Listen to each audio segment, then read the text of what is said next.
Hi again, everybody, and welcome to this week's Ingles Furman Radio Network game preview. It is week 3 for Clay Hendricks' Furman Paladins and the SoCon opener as Furman heads up the road to Johnson City, Tennessee to take on ETSU and our old friend George Quarles. Hi, everybody. I'm Dan Scott. Good to have you with us on our weekly preview.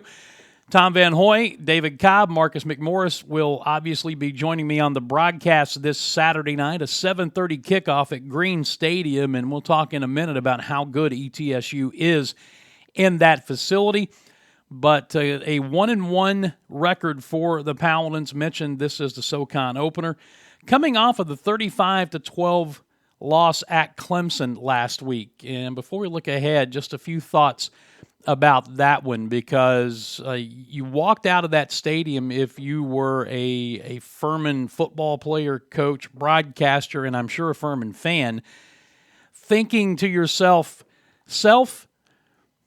that was a pretty representative performance by our Paladins against the number 4 or 5 team in the country, depending on which poll you pay attention to. And if you thought that, you're right, because Furman outgained Clemson in total yardage.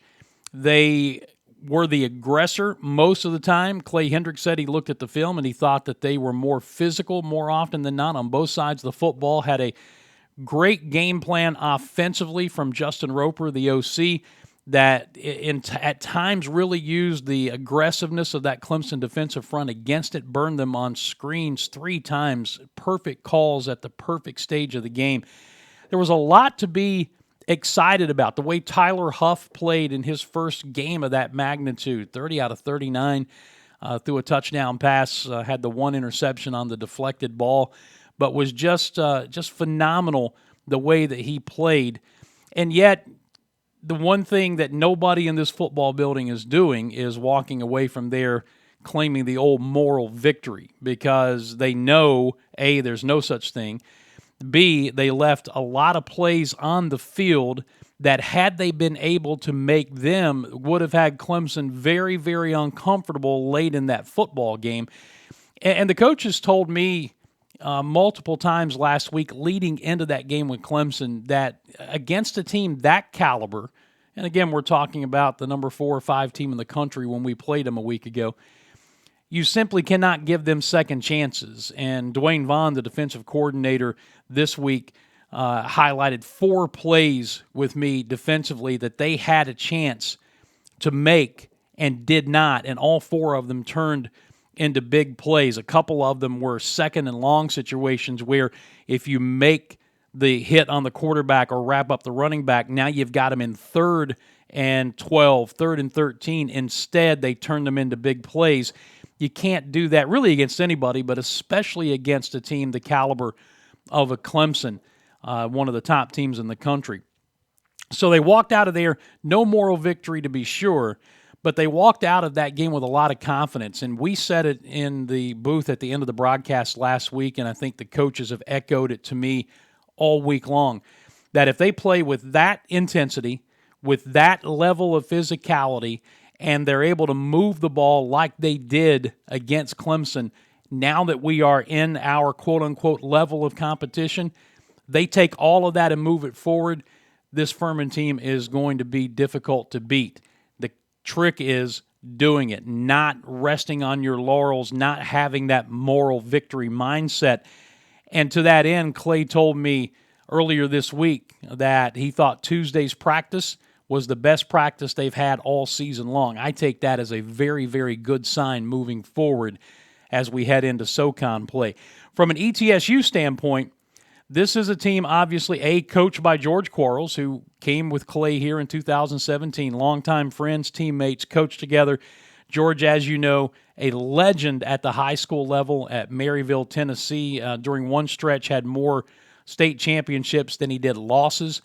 And now getting his first opportunity as a head coach at the collegiate level, and it just so happens to be inside the Southern Conference. So that's 2 Clay Hendricks assistants who are now head coaches at opposing SoCon schools, Drew Cronick down at Mercer and George Quarles, of course, here at ETSU.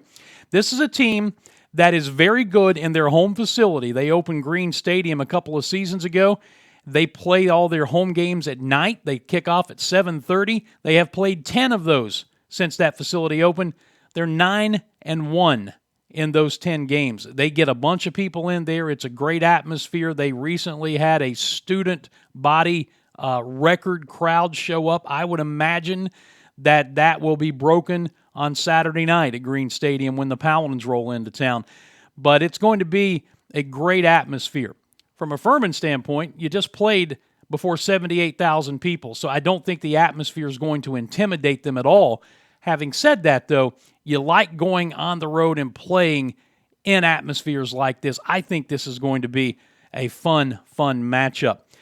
From a Buccaneers standpoint, they're 1-1. They're coming off of a 20-17 loss to the Citadel last week in a game in which they made a couple of critical mistakes inside their own 10-yard line that short-circuited potential scoring drives, and ETSU came up on the short end. Citadel kicked a field goal at the gun to win it 20-17. Kept ETSU's defense on the field for, I think it was right around 80 plays, rushed for 238 yards, and just played keep away. And we know that the Citadel offense, that's what they like to do. And let's face it, once or twice a year, they're going to win a game they should not win, which I think this was one of those. But you get in a game like this, if you're ETSU or if you're Furman's been in them, you make a mistake, you get behind, and your at-bats, as they say, are fewer if the Citadel's able to play keep away with the football, and maybe you start to panic and take chances and do some other things. I don't know if there was any panic involved in what ETSU did. I just know they didn't have the ball very often. They made two critical mistakes, and they lost a game that they probably should have won. I think when you look at the personnel, there's no question ETSU is better talent-wise, but as we know, talent is not always the determining factor. They do have some talented players, no question about that. George Quarles has changed their offensive mindset from a two-back kind of ground and pound, use the pass as a complement, to a single-back spread offense, which is what he does. That single back is Jacob Sailors. Quay Holmes is gone. Sailors was the number 2 guy last year. He is the feature back this year, and through 2 games, 250 yards, 6.8 per carry, 3 touchdowns, and has also caught a couple of passes for 75 yards and a touchdown. The quarterback, Tyler Rydell, the redshirt sophomore, 365 yards on 27 of 43, passing 4 touchdowns, 2 picks, completing 62.8% of his passes early on this season. And his top target is wideout Will Huzzy, who has 10 catches for 118 yards and 3 touchdowns through their first 2 games. He'll also target Isaiah Wilson, Einaj Carter at the wide receiver spot, and his tight end is Noah West. They have averaged through 2 games 327.5 yards and 30.5 points. They have turned it over twice, taken it away defensively 3 times, so they're +1 in the turnover margin. They have 7 players already with double-digit tackles through 2 games, led by their inside linebacker, redshirt freshman Chandler Martin, who has 29 tackles on the books. And I have to tell you this, you do this for a long time, you can get skeptical about things. And normally, if I looked at a stat sheet through 2 games and saw a single player with 29 tackles already, I'd be a little skeptical of that. But then I think they just came off of playing the Citadel and were on the field for a long time. So I think those numbers are probably legit. But anyway, 7 players already with double-digit tackles through 2 games. They're giving up 13.5 points a game, 291 yards of total offense through 2 games. Their first game, like Furman's, was against a D2 opponent. They played and beat Mars Hill handily. They gave up 238 yards rushing defensively to the Citadel last week. So just some numbers to kind of keep an eye on. Taking a look at some of the comparisons, offensive points per game, Furman 32 to 30.5 for ETSU. You can see the defensive points allowed. Number of SoCon games coached, Clay Hendricks 33, 2 head coaching games for George Quarles at this level. And it's interesting that each team, and got this from our buddy Jay Sandos, who is the play-by-play voice of the Bucs, Each team won on the road in the 2021 calendar year, and both games were by a score of 17-13. Furman, of course, in the spring of 2021, coming off of COVID when the SoCon did not play in the fall of 2020. And then last year, ETSU scoring with 9 seconds to go in the game to come away with a 17-13 victory here at Paladins Stadium. And that ended up being a huge game, obviously, for both teams because ETSU went on to win the conference championship and Furman missed an at-large bid in the playoffs. From the Paladin standpoint, looking at the offensive numbers, 486.5 yards per game through 2 games, averaging 32 points, as you just saw. Tyler Huff has been phenomenal through 2 games. He's only thrown 9 incomplete passes total in 11 incomplete passes total in 2 games. 41 out of 52, 448, 3 touchdowns, and 1 interception. And, oh, by the way, he's added 119 yards rushing, 8.5 yards per carry. That's 59 yards a game and has a 56-yard touchdown run there as well.